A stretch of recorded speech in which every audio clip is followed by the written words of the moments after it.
KPBS On Demand is supported by Splatero, helping homeowners pay off debt by offering streamlined access to your home's equity with no additional monthly payments or new debt. Splatero provides a lump sum payment in exchange for a share of your home's future value. Pre-qualification is available at splatero.com. Good morning. I'm Annika Colbert. It's Wednesday, June 30th. San Diego is suing over 101 Ash Street. We'll wrangle that in next, but first, let's do the headlines.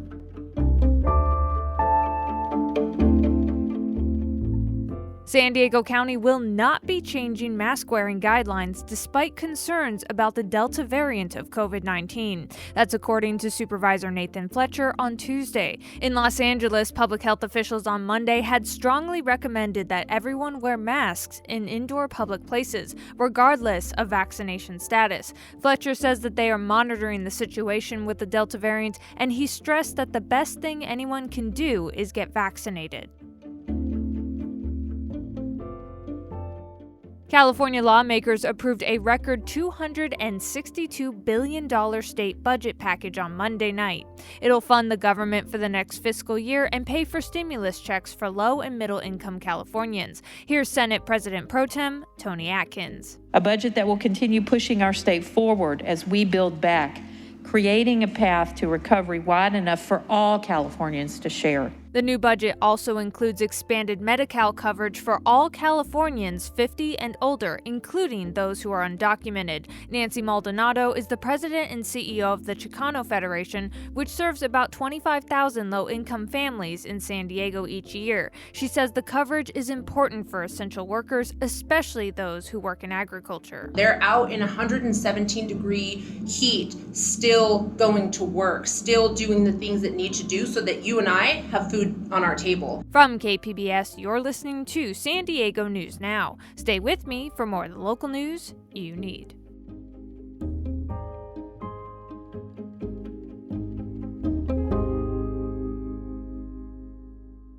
KPBS On Demand is supported by UC San Diego's Art Power, presenting cellist Joshua Roman, performing from his album Immunity, alongside music by J.S. Bach and more. Sunday, June 22nd at UC San Diego's Epstein Family Amphitheater. Reserve your tickets at artpower.ucsd.edu.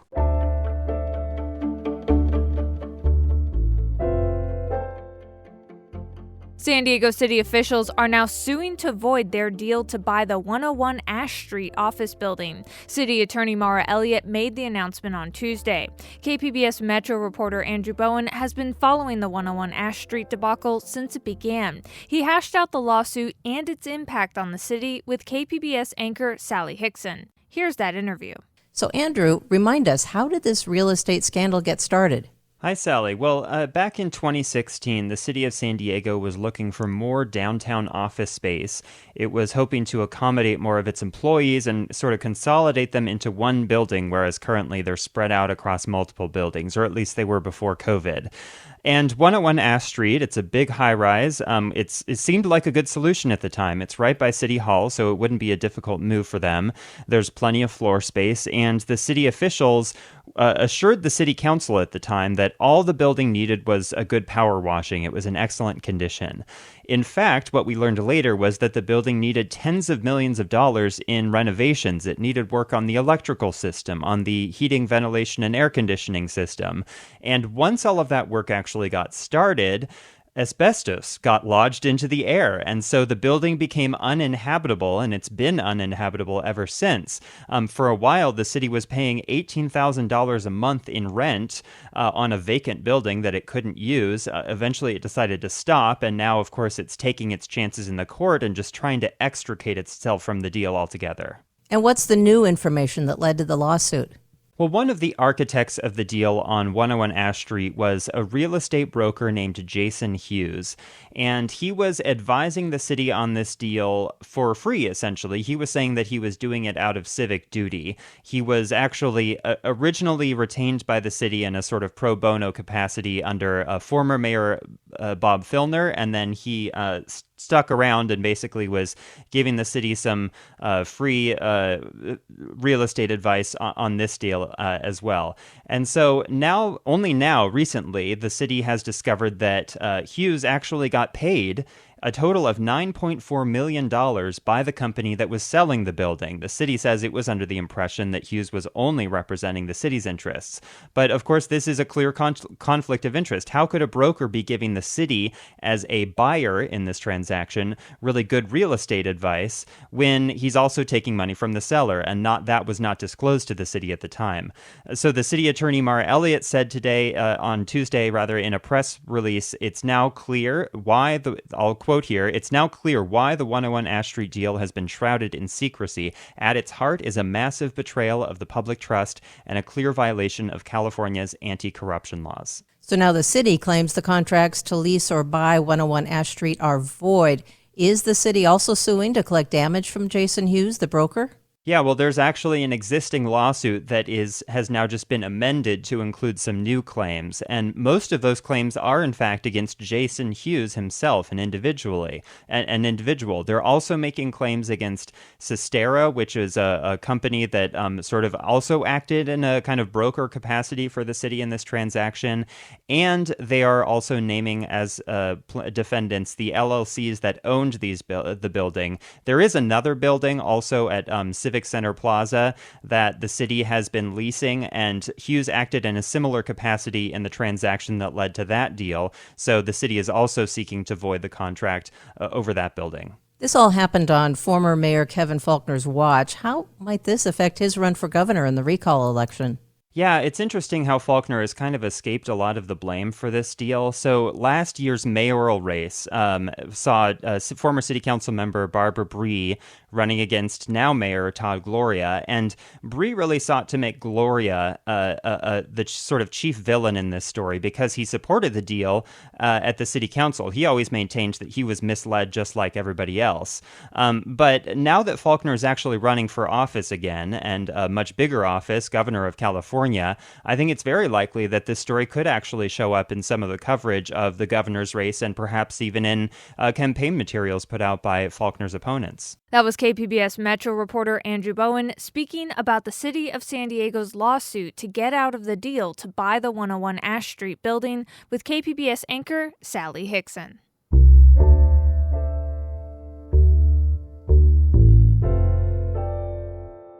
San Diego has some of the highest death rates for people in custody at county jails. KPBS's Alexandra Rangel has more from local activists who are calling for accountability for what they say is negligence at county jails. With support from local activists, Assemblymember Akilah Weber is asking for transparency at San Diego County jails.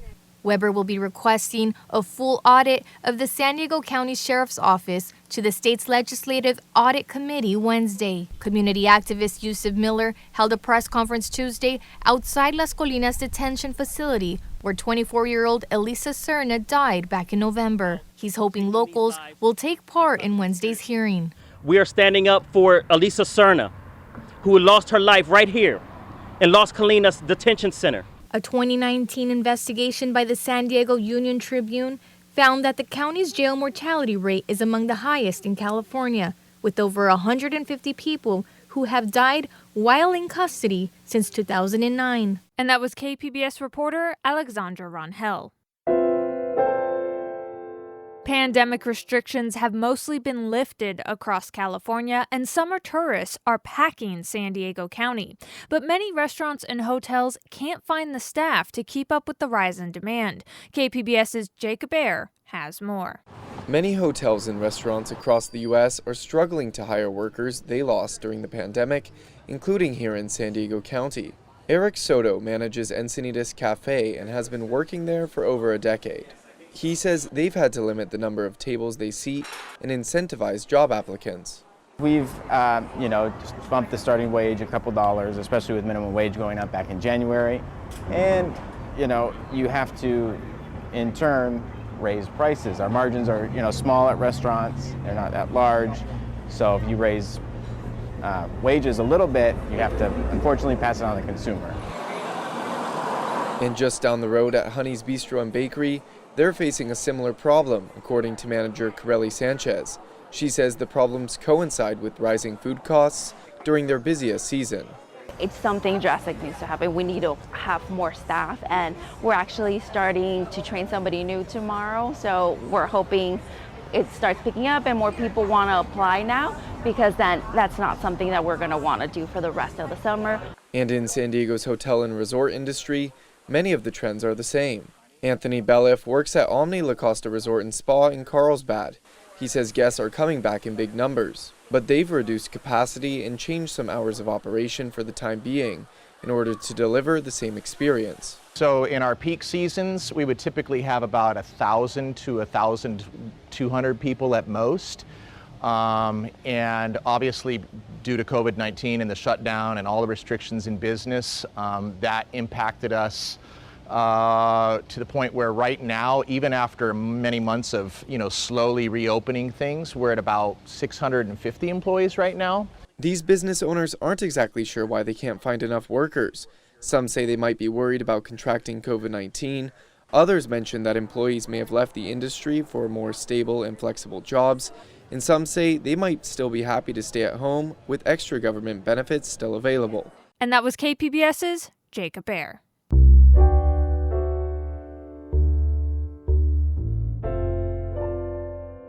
San Diego beaches got mostly good marks in a new Heal the Bay survey, but a pair of South County beaches did not do so well. The two local beaches have some of the worst water quality in the state. KPBS environment reporter Eric Anderson has more. 3 North County beaches, 2 in Carlsbad and 1 in Solana Beach, landed on the honor roll for excellent year-round water quality. However, 2 beaches near the mouth of the Tijuana River ended up on the other end of the list. They're among the state's dirtiest. Heal the Bay's Luke Ginger says he looks for some key conditions when he considers swimming in the ocean. I would want to swim at what we call an open ocean beach. That is a beach that's not enclosed in any sort of bay or harbor or anything like that. Ginger says it's also important to swim at least 100 yards away from any stormwater drains. They carry urban runoff pollution and can pose a health risk. And that was KPBS environment reporter Eric Anderson.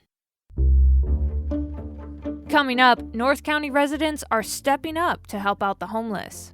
Those groups are important because it's grassroots, it's people, it's individuals in the community saying, you know what, I want to do something more in my community. More on that next, just after the break.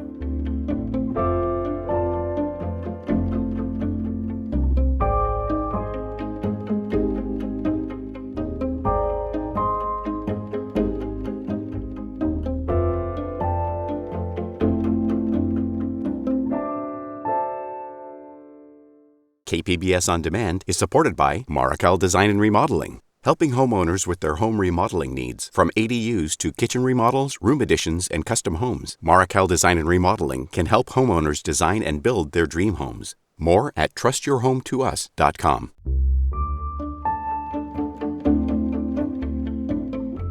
KPBS has been reporting about how the number of people experiencing homelessness has grown over the course of the pandemic.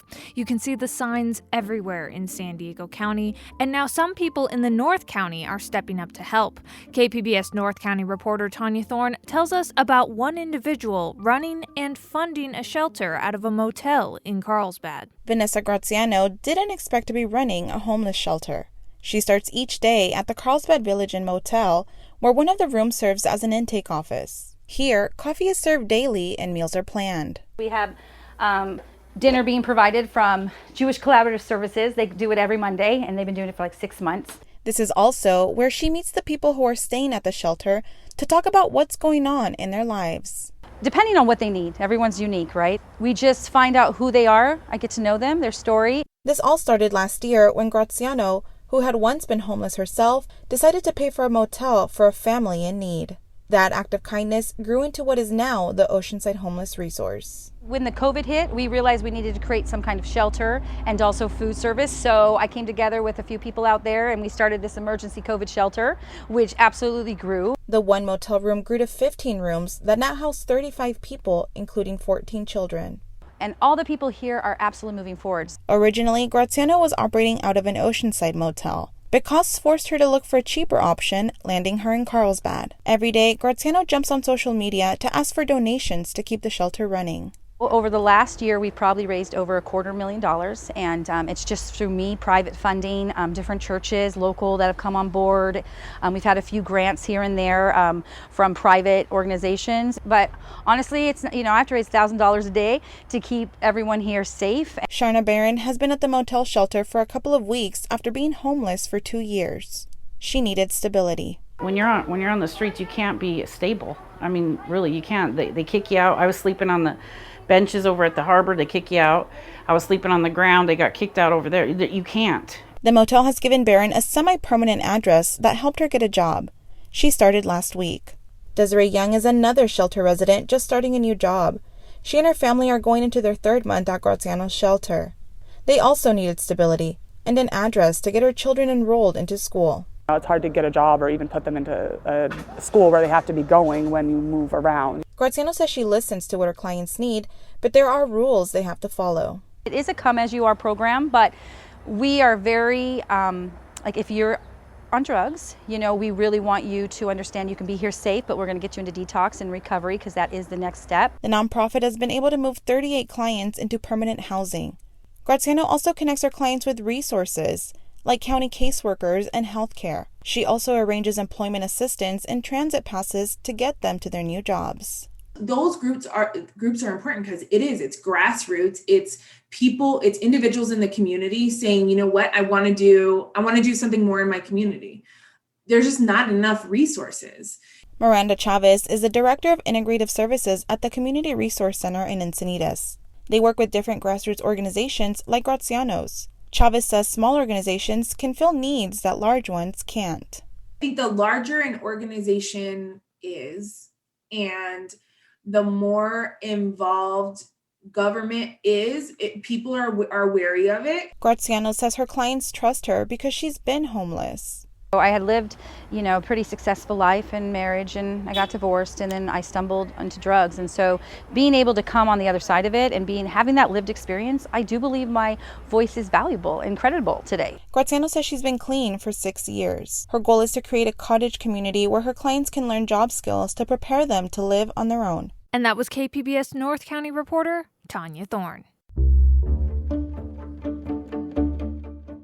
That's it for the podcast today. Be sure to catch KPBS Midday Edition at noon on KPBS Radio, or check out the Midday Edition podcast. You can also watch KPBS Evening Edition at 5 o'clock on KPBS Television. And as always, you can find more San Diego news online at kpbs.org. I'm Annika Colbert. Thanks for listening, and have a great day.